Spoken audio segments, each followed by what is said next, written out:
Welcome to our channel. నా పేరు దుర్గా ప్రసాద్.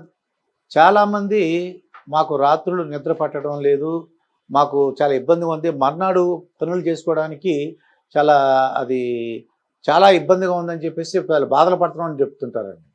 అసలు నిద్ర ఎందుకు పట్టట్లేదు? అసలు నిద్ర ఎందుకు పోవాలి అంటే మన బాడీలో ఆర్గాన్స్ ఉంటాయి, అన్నీ కూడా రిపేర్ సెక్షన్. ఇవన్నీ కూడా మన శరీరంలో ఎన్నో కెమికల్స్ ప్రొడ్యూస్ అవుతుంటాయండి. ఆ కెమికల్స్ వలన మనకు హాని ఉంది. ఆ కెమికల్స్ అన్నింటిని కూడా బయటికి పంపించేయాలి. అలాగే ఏమన్నా పనికిరాని పదార్థాలు, విష పదార్థాలు వీటన్నిటిని కూడా బయటికి పంపించే ఏర్పాట్లు చేయాలండి. దానికి అవి కూడా రెస్ట్ తీసుకోవాలి. అలాగే ఇవన్నీ కూడా చేయాలి. ఇదంతా ఎప్పుడు సాధ్యం అవుతుంది? మనం నిద్రపోతేనే మనం మర్నాడు రిఫ్రెష్ అవుతాము, రీఛార్జ్ అవుతాము. మనం పనులు అది అంటే ఉత్సాహంగా చేయగలవాడిది. ఏమాత్రం నిద్ర లేదనుకోండి, మర్నాడు ఉత్సాహం ఉండదు, చేయవలసిన పనుల మీద ఇంట్రెస్ట్ ఉండదు, చేయలేం, నీరసం, నిస్సత్వం ఉంటుంది. అందుకే బాగా నిద్రపోవాలంటే అసలు ఏమిటి మనం చేసే తప్పులు ఏంటో చూద్దాం. ఆ గది వేడిగా ఉందనుకోండి, ఆ గది వేడిగా ఉంటే మాత్రం గాలి రాకుండా గది వేడిగా ఉంటే మాత్రం సరిగ్గా నిద్ర పట్టదండి. ఇదొక కారణం. అలాగే నిద్రపోయే 2-3 గంటల ముందు కాఫీ టీలు తాగుతుంటారండి. ఎప్పుడైతే మీరు నిద్రకు పడుకుందాం అనుకున్న టైంకి ఒక 2 గంటలు 3 గంటల ముందు కాఫీ టీలు తాగారో అది కూడా ప్రభావం ఉంటుంది. నిద్ర రాకపోవడానికి అదొక కారణం. అలాగే ఒక సరైన సమయానికి రోజు నిద్రపోకపోవడం. ఓ రోజు 7 గంటలకి, ఓ రోజు 8 గంటలకి, ఓ రోజు 9 గంటలకి, ఓ రోజు 10 గంటలకి, అలాగా ఒక టైం అంటూ లేకుండా ఏదో టైంను మార్చేయటం అదొక కారణం వలన నిద్ర పట్టకపోవడానికి అదొక రీజను. అలాగే వీళ్ళు ఏం చేస్తుంటారంటే కొంతమంది టీవీ పెట్టుకుని అలా చూస్తుంటారండి. ఇది నిద్రపోదాం అనుకుంటారు, కానీ బెడ్రూమ్లో టీవీ ఉంది. దాంతో ఏమవుతుందంటే పొడుకుని చూడొచ్చు అని చెప్పేసి ఒక మంచి ఇంట్రెస్ట్ అయిన ప్రోగ్రామ్ వచ్చింది అనుకోండి, అప్పుడే బాగా నిద్ర వచ్చింది, కానీ ఆ ప్రోగ్రామ్ చాలా ఇంట్రెస్టింగ్గా ఉంది, చూడాలనిపించింది, ఇక నిద్ర పట్టదు వాళ్ళకి. ఇదొక రీజన్.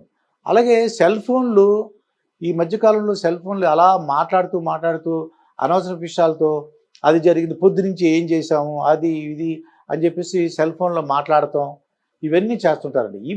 ఈ తప్పులు చేయటం వలన వాళ్ళకి నిద్ర రాదు.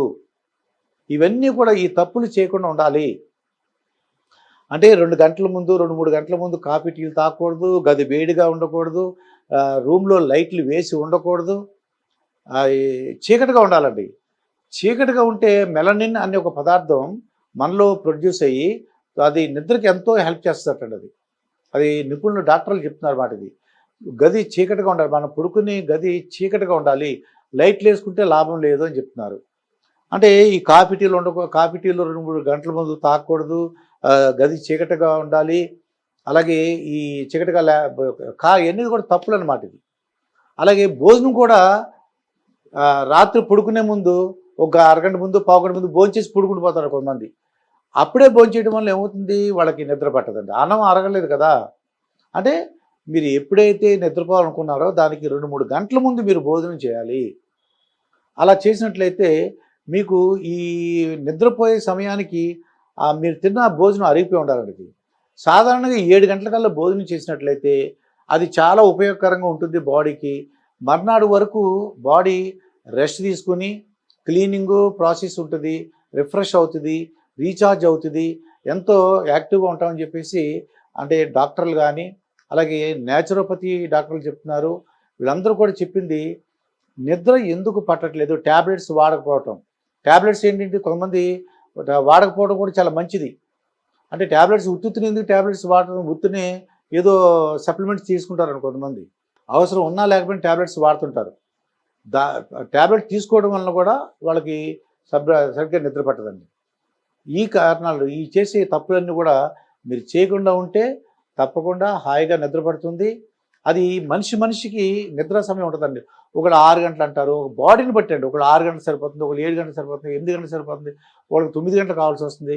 వాళ్ళ బాడీ యొక్క నిర్మాణాన్ని బట్టి ఎన్ని గంటలు నిద్రపోవాలనేది వాళ్ళకి తెలుస్తుంది.